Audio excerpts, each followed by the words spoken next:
بہت زیادہ مل گیا، اور اگر نہیں نکلتا تو جو رقم انویسٹ کی وہ بھی واپس نہیں ملتی، تو یہ جائز نہیں ہے، یہ جوا ہے، یہ قسمت آزمائی ہے، اور اسے اللہ رسول نے حرام قرار دیا ہے۔ کیا قرار دیا ہے؟ حرام قرار دیا ہے۔ اور ہم مسلمانوں کو چاہیے کہ حرام مال سے اجتناب کریں۔ آج عمومی طور پر یہ چیزیں کیوں ہمارے اندر پیدا ہو رہی ہیں؟ یہ چیزیں ہمارے اندر در حقیقت اس لیے پیدا ہو رہی ہیں کہ ہمارے اندر کام کرنے کی جو ایک یعنی محنت کرنا، کاروبار کرنا، کام کرنا، وہ دلچسپی ہمارے اندر کم ہوتی چلی جا رہی ہے۔ حالانکہ اسلام میں محنت کرنا، کاروبار کرنا اور یہ معاملات کرنا اس کا بہت بڑا ثواب ہے۔ اور تجارت کے اندر حدیث پاک میں ہے کہ رزق کے 9 حصے اللہ کریم نے تجارت کے اندر رکھے ہیں۔ کتنے حصے؟ 9 حصے اللہ کریم نے رزق کے تجارت کے اندر رکھے۔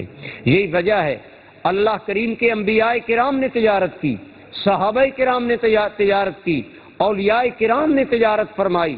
یہ محبوب ترین عمل ہے، لیکن ہم وہ تو کرتے نہیں ہیں کہ اس کے اندر پرافٹ تھوڑا ہوتا ہے، محنت کرنی پڑتی ہے اور اس کے اندر دلچسپی لینا پڑتی ہے، آدمی کو انوالو ہونا پڑتا ہے۔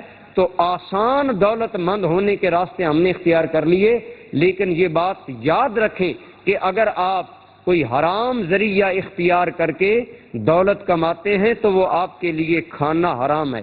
اور امام غزالی رحمۃ اللہ تعالی علیہ نے احیاء العلوم میں حدیث نقل کی ہے کہ آپ نے فرمایا حرام مال سے جو خون بنتا ہے، جو گوشت بنتا ہے، اس کا انجام کیا ہوتا ہے؟ فرمایا ایو لحم بنی من مال حرام فاولا لہ النار، وہ گوشت اور خون جو کہ حرام کمائی سے بنتا ہے اس کا بہترین ٹھکانہ جہنم ہوتا ہے، اس کا بہترین ٹھکانہ جہنم ہے۔ لہذا اگر آپ جہنم کے لیے تیاری کرنا چاہتے ہیں تو پھر ایسے سودی اور جوا پر مبنی کاروبار کریں، لیکن اگر آپ اللہ کریم سے جہنم کی پناہ مانگتے ہیں اور بچنا چاہتے ہیں تو پھر ایسے تمام کاروباروں سے بچنا چاہیے اور ان میں اپنی دولت ضائع نہیں کرنی چاہیے۔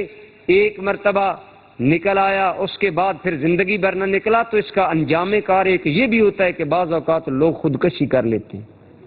جب بہت زیادہ رقم ضائع ہوتی ہے تو مایوسی بڑھتی ہے، مایوسی بڑھتی ہے تو خودکشی کا رجحان بڑھتا ہے، اور خودکشی کی موت بھی حرام ہے۔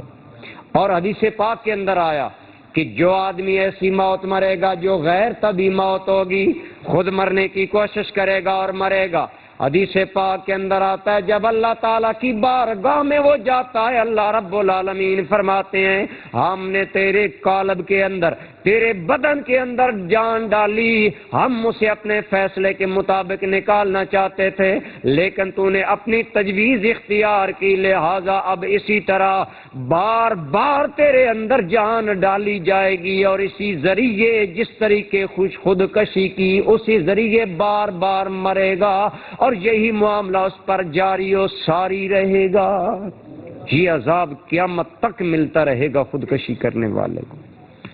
اس سے آپ اندازہ لگا لیں کہ ان جوا پر مبنی اور سٹہ بازی اور اس طرح کی چیزوں پر، اسی طرح ہمارے ہاں فالوں کا بھی ایک عجیب معاملہ ہے، وہی کفر کا ایک پرتو ہمارے معاشرے میں موجود ہے، عجیب طریقے سے فالیں نکالنے کا۔ تو ان کی بھی کوئی حیثیت نہیں کہ 5 تیر ڈالے، 5 کاغذ ڈالے، ایک اٹھا لیا، جی میں اٹھاتا ہوں یہ میرے لیے ٹھیک ہے یا نہیں۔ یہ سب جاہلیت پرستی ہے، اور جاہلیت کی وہ باتیں ہیں جو ہمارے اندر آ رہی ہیں۔ اللہ رسول نے آپ کو عقل دی ہے، آپ عقل سے فیصلہ کریں کہ آپ کے لیے کون سا کام کرنا بہتر ہے۔ بعض آدمی کہتے ہیں جی ہم فال نکالنا چاہتے ہیں، آپ ہماری طرف سے نکالیں۔ میں نے کہا یہ عجیب بات ہے کہ ضرورت آپ کو درپیش ہے، فال میں نکالوں۔ ایک مجھے کہنے لگا جی استخارہ آپ ہمارے لیے کریں۔ میں نے کہا یہ بھی عجیب معاملہ ہے، ضرورت آپ کی استخارہ میں کروں۔ استخارہ کا معنی تو ہوتا ہے اللہ سے خیر طلب کرنا، اسلام نے یہ راستہ دیا ہے۔ تم کوئی کاروبار کرنا چاہتے ہو، عقل نہیں مان رہا میں کیا کروں۔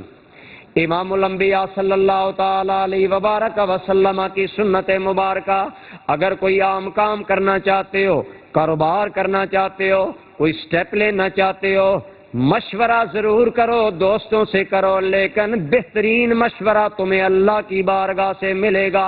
اللہ سے مشورہ کرو، اللہ سے خیر طلب کرو۔ وہ کیسے؟ میرے آقا نے فرمایا ہو سکے شریعت مطہرہ میں نماز استخارہ ہے، اس کا طریقہ لکھا گیا، ہو سکے تو غسل کریں، نہ ہو سکے تو وضو کریں، وضو کرنے کے بعد 2 رکعت نوافل ادا کریں، ان میں اللہ کی بارگاہ میں حضور قلب سے نماز پڑھیں، پھر استغفار، ذکر، درود پاک پڑھیں، اس کے بعد دعا استخارہ اللہ کی بارگاہ میں عرض کریں، مولا میں کام کے انجام کو نہیں جانتا، تو جانتا ہے، میرے مولا تو علام الغیوب ہے، میرے لیے وہ بہتر جو میرے لیے بہتر ہے میرے مولا اس کی طرف میری رہنمائی فرما، اس کی طرف میری اس کی طرف میری رہنمائی فرما۔ بھئی موقع بموقع نعرہ لگایا کرو، بے موقع نعرہ نہ لگایا کرو، سمجھ کر نعرہ لگایا کرو۔ میں عرض کیا کر رہا ہوں، اللہ تعالیٰ سے رہنمائی طلب کرو، اللہ رہنمائی کرے گا۔ یہ تیروں سے فالے نکالنا، ورقے ڈال کر فالے نکالنا، اس طرح کے اور معاملات، اور اس کے اندر جو خرابیاں ہیں، پورا معاشرہ تباہ ہو جاتا ہے جب یہ چیزیں آتی ہیں۔ تو اس کے اندر کچھ ٹھگ ٹائپ لوگ پھر آپ سے ہزاروں روپے لے کر آپ کو یہ بھی کہیں گے کہ میری نکالی ہوئی فال صحیح ہوگی، تو اتفاقاً کبھی تکا لگ جائے تو پھر بڑے بڑے ان کی ایڈورٹائزمنٹ ہوتی ہے۔ تو یہ سب چیزیں جہالت سے ہمیں ملی ہیں جو ہم نے اختیار کر رکھی ہیں، ان سے بچنا چاہیے۔ بھروسہ اپنے رب العالمین پر کیجئے یا بھروسہ اس طاقت پر کیجئے جو اللہ نے آپ کو دماغ اور جسمانی طاقت دی ہے۔ مزدوری کریں، محنت کریں، کاروبار کریں۔ خدا کی قسم برادران گرامی قدر، بارہا آپ کو میں نے یہ باتیں بتائیں کہ کاروبار کرنے والا انسان عند اللہ کتنا محبوب ہے کہ ایک آدمی حضور صلی اللہ علیہ وسلم سے مصافحہ کرتا ہے، اس کے ہاتھ کھردرے ہیں۔ سرکار نے پوچھا ہاتھ تیرے کھردرے ہیں کیا وجہ ہے؟ عرض کرنے لگا آقا میں اپنے ہاتھوں سے کام کرتا ہوں جس کی وجہ سے میرے ہاتھ کھردرے ہو گئے۔ میرے آقا کریم صلی اللہ علیہ وسلم نے فرمایا لوگو القاسب حبیب اللہ، ہاتھوں سے کام کرنے والا، ہاتھوں سے مراد کوئی بھی کام کرنا ہے، کام کرنے والا آدمی عام آدمی نہیں ہوتا، وہ اللہ کا محبوب ہوتا ہے۔ بتائیے اللہ کا محبوب بننا کوئی عام مقام ہے؟ بڑی عبادتوں کے بعد اللہ کا محبوب انسان بنتا ہے، لیکن حلال روزی کے لیے تگ و دو کرنے والا، محنت کرنے والا آدمی اللہ اور رسول کی بارگاہ میں انتہائی قابل احترام ہے، انتہائی اس کا اعلیٰ مقام ہے، بشرطے کہ وہ حلال کمائی کرتا ہو۔ اس لیے میں نے آپ کو کئی مرتبہ یہ حدیث مبارکہ سنائی۔ میرے آقا کریم صلی اللہ علیہ وسلم نے فرمایا امانت دار تاجر، امانت اور دیانتداری سے تجارت کرنے والا تاجر قیامت کے دن اللہ کے نبیوں کے ساتھ اٹھایا جائے گا۔ کتنا بڑا مقام! ہم یہاں دعائیں مانگتے ہیں یا اللہ ہمیں نیکوں کے ساتھ اٹھا، اس انسان کے مقدر کا عالم کیا جسے اللہ کے نبیوں کے ساتھ اٹھایا جائے گا۔ اور وہ آدمی ہے جو دیانتداری سے تجارت کرتا ہے، لین دین کرتا ہے۔ لین دین میں دیانتداری اختیار کرنا بڑا مشکل ہوتا ہے، لیکن جو آدمی اس وقت دولت کے لالچ میں نہیں جاتا، اللہ کی رضا کے لیے صحیح لین دین کرتا ہے، یقیناً اس کا مقام اللہ کے نبیوں کے ساتھ کل قیامت کے دن حشر ہوگا، گویا اللہ کے نبیوں کی معیت نصیب ہوگی۔ اس لیے برادران گرامی قدر ان تمام حرام ذرائع سے مال کمانے کو چھوڑنا چاہیے، اور کاروبار خصوصاً ہماری ینگ جنریشن ہم لوگ کام نہیں کرتے۔ عموماً بچے نے میٹرک کیا، رات دن کاروبار رہا، بیکار رہا، کوئی کاروبار نہیں کرتا۔ یاد رکھیں کہ جو قوم ترقی کرنا چاہتی اس کے افراد بیکار نہیں ہوتے۔ حضرت سیدنا فاروق اعظم رضی اللہ تعالی عنہ، آپ ایک مرتبہ گزرے، چند آدمی بیٹھے ہوئے تھے، آپ نے فرمایا کیوں بیٹھے ہو، کیا کر رہے ہو؟ انہوں نے جواب دیا امیر المومنین کوئی کام نہیں، ہم ویسے ہی بیٹھے ہیں۔ حضرت عمر کے چہرے پر جلال آ گیا، آپ غصے میں آ گئے. آپ نے فرمایا لوگو خبردار، آج کے بعد میں تمہیں بیکار بیٹھا دیکھوں کہ نہ تم آخرت کا کام کر رہے ہو نہ دنیا کا کام کر رہے ہو. فرمایا لوگو جو آدمی بیکار بیٹھا کرتا ہے، بیکار وقت ضائع کرتا ہے، وہ اللہ کی دی ہوئی نعمت صحت کی قدر نہیں کرتا. مومن بیکار نہیں ہوتا، مومن کا وقت انتہائی قیمتی ہوتا ہے اور مومن کی زندگی انتہائی قیمتی ہوتی ہے. اس لیے حدیث پاک میں آتا ہے من حسن اسلام المرء ترکہ ما لا یعنی، کسی انسان کا اچھا اسلام یہ ہے کہ وہ ہر کام چھوڑ دے جس میں کوئی فائدہ نہیں. اسلام تو بے مقصد کام کرنے کی اجازت نہیں دیتا. جس کام کا کوئی نتیجہ نہ ہو وہ کام کرنے کا اسلام اجازت نہیں دیتا. چہ جائے کہ انسان بیکاروں کی طرح بیٹھ کر وقت ضائع کرتا ہے. لہذا کاروبار کرنا چاہیے. اور دیکھیں ہمارے آقا نے عین عالم جوانی میں، حضور کی عمر مبارک 12 اور 15 سال کے درمیان ہے، بالکل اوائل عمر ہوتا ہے. اس عمر میں لوگ کہتے ہیں کہ جوانی مستانی ہوتی، سمجھ نہیں آتی، لیکن اپنے نبی کی جانب دیکھیں. 12 اور 15 سال کے درمیان عمر ہے. جناب ابو طالب اپنا چچا کے گھر میں تربیت پا رہے ہیں. جناب ابو طالب کی مالی حالت کمزور ہے. میرے آقا کریم صلی اللہ علیہ وبارک وسلم آپ تجارت کے لیے نکل جاتے ہیں. کبھی آپ بکریاں چراتے ہیں اور ان کے معاوضے میں جو کچھ ملتا ہے اس سے اپنا بھی پیٹ پالتے ہیں، اپنے چچا کی مدد بھی فرمایا کرتے ہیں. بلکہ ایک مرتبہ چچا جان نے کہا بیٹا اتنا دور آپ جائیں گے؟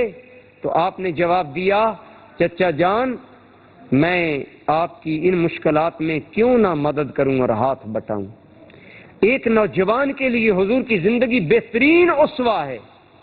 حضور نبی رحمت صلی اللہ تعالی علیہ وسلم نے بکریاں چرائیں اور بکریاں چرا کر اپنی زندگی کو قائم رکھا. اگر نبیوں کے سلطان کو کام کرتے ہوئے شرم نہیں آنی چاہیے تو ہمارے نوجوان کو کام کرنے سے کیوں شرم کرنی چاہیے؟ اس لیے محنت کے خوگر بنیں، جد و جہد کریں. ہماری یہ آسائشیں، بیٹا ٹی وی مانگتا ہے، وی سی آر مانگتا ہے، ہر آسائش ماں باپ سے مانگتا ہے لیکن کام نہیں کرتا. کس دکھ کی بات ہے؟ تو جوان اس لیے ہوا تھا کہ تو ماں باپ کے کندھوں پر بوجھ بن جاتا. اللہ نے تو تمہیں جوانی دی تھی کہ تو بے سہاروں کے لیے سہارا بن جاتا. اسی عیش پرستی جو آج ہمارے نوجوانوں میں سرایت ہے، اسی پر خون کے آنسو روتے ہوئے علامہ اقبال نے کہا تھا تیرے صوفے ہیں افرنگی تیرے قالی ہیں ایرانی، لہو مجھ کو رلاتی ہے جوانوں کی تن آسانی. اقبال نے کہا تو قالین ایران سے منگواتا ہے کہ میری بیٹھک میں اعلیٰ قالین ہونے چاہیے، اور صوفے فرنگ سے یورپ سے منگاتا ہے.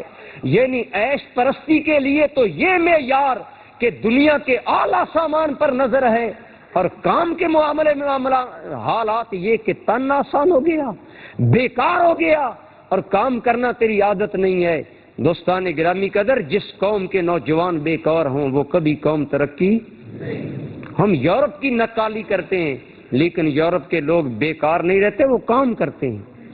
لیکن یورپیوں کو چھوڑیے، ہمارے لیے نمونہ تو اللہ کے رسول کی ذات ہے جس نے ہمیں فرمایا کہ ہر وہ کام چھوڑ دو جس میں تمہارا کوئی مقصد نہیں ہے، تو با مقصد کام کرو. لہذا آئیے میں اپنے نوجوان عزیزوں کو بالخصوص یہ دعوت دوں گا کہ آؤ، اگر نبیوں کا سلطان بکریاں چرا کر اپنی زندگی کا قوام قائم رکھتا ہے، نظام قائم رکھتا ہے، اگر نبیوں کے سلطان کو کام کرنے میں شرم نہیں تو ہمیں بھی کام کرنے میں شرم نہیں. غزوہ خندق کے موقع پر خندق کھودی جا رہی ہے، چٹان آ گئی، بڑے بڑے پہلوان صحابہ عاجز آ گئے، یا رسول اللہ چٹان آ گئی ہے نہیں ٹوٹ رہی. حضور نے فرمایا کدال مجھے دو. آقا کریم نے کدال ہاتھ میں لی، میرے آقا نے پہلی ضرب لگائی، اس سے روشنی نکلی. فرمایا اللہ نے مجھے شام کی چابیاں عطا فرما دی. دوسری ضرب لگائی، فرمایا اللہ نے مجھے ایران روم کی چابیاں دے دیں. جب تیسری ضرب لگائی تو چٹان پاش پاش ہو گئی. حال یہ تھا کہ عام لوگوں کے پیٹ پر اگر بھوک کی وجہ سے 2 پتھر کے ٹکڑے موجود تھے تو تاجدار کائنات کے بطن پر 3 ٹکڑے موجود تھے۔ یہ بھوک، یہ غربت، یہ مصائب کے حالات، لیکن کام کرنے کے بارے میں صحابہ کے ساتھ برابر مل کر رسول اللہ کام کر رہے ہیں۔